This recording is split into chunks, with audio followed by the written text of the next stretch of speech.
irises, or more specifically, the bearded iris, is a flower that I've grown in my garden. You know, the word iris is Greek for rainbow, and it's truly a flower that comes in a rainbow of colors.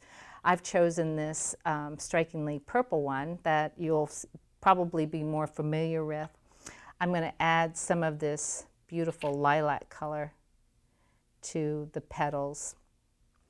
And this again has very distinctive petals. There's the 3 larger ones. Now these are on the outer part of the flower, and the 3 that go inside that make the fleur-de-lis, which many of the royals love that fleur-de-lis look of as a symbol. I've also added some yellow, and I've done that on all of them here. And as you finish your petals, then we can transfer them from the nonstick mat to the molding mat where the magic begins. So there's the large one and there's a small one. We're going to use the loop tool, and using the larger loop tool, I want you to shape each one of the petals, the large and the smaller one. So here's this one. We'll do one here. And then we're going to take the tweezers from the toolkit, and I'm going to pinch that center.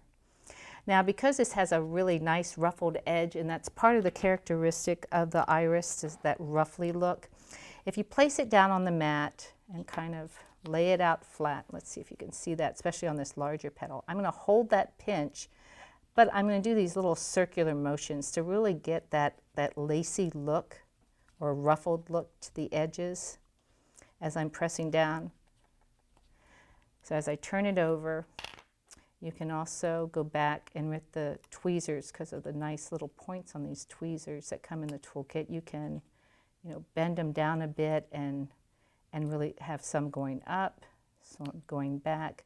But you start to form that ruffly look that you see on bearded irises. Before we put the petals on, let's take the calyx. And I know this is going to be a little confusing, but hang in there with me. It's got 3 projections, and you say, but there's 6 petals. Well, I'm going to show you the little trick I came up with to really get this fleur-de-lis look.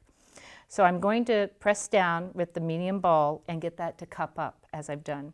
So you can see it here. So if we move this over to the non-stick mat, that large petal that we just finished, I'm going to take and drag it through the glue, press down and drag a little bit off. And on that 3rd projection, I'm going to add the 3rd petal. Now if we transfer this to the flower pot, I'm going to take the one that's already set a bit, and we're going to do the stamen. And that's what's going to hold. That's why there's only 3 projections on that, because the stamen's going to hold the other ones. So it's got a really long tail to it, I guess you want to say.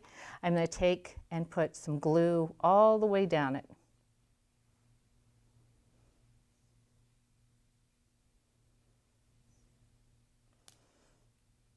But you're going to roll from the inside out. So starting where the projections are of the stamen, roll it all the way across. And we'll roll, roll, roll. You know what that gives you now? Besides having the stamen in the center, you've got this nice little base to hold your other 3 petals. So I've got one here. Before I put it inside, I'm going to fan them out. I'm going to dip them in the glue, and then I want to add the pollen onto the ends. So I'm going to put them into the yellow pollen, and there you have. So we'll hold it at the end, dip that base into the glue, and it goes right into the center of your flower. Okay, so if we take this one here, I've already added 2 of the smaller petals.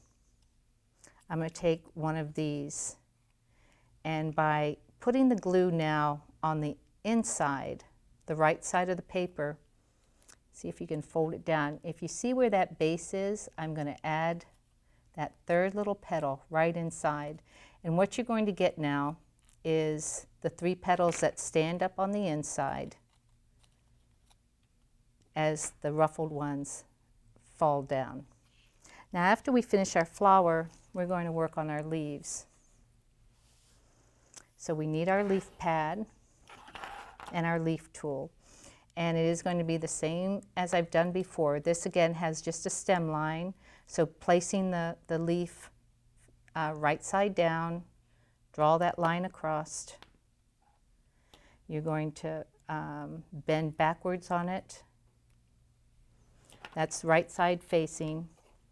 You can add, whoops, that was yellow, sorry. Let's add some green.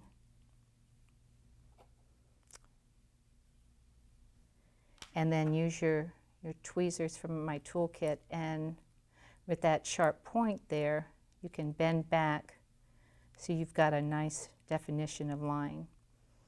If you want that little crook at the end, go ahead and put it down on the molding mat using the medium ball stylus and just press backwards, and you've got a nice little curve, and it's all set.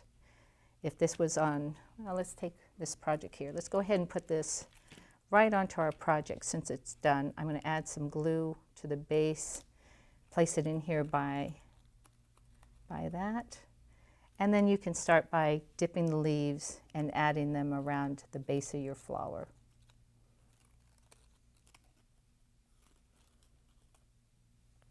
And there you have the bearded iris.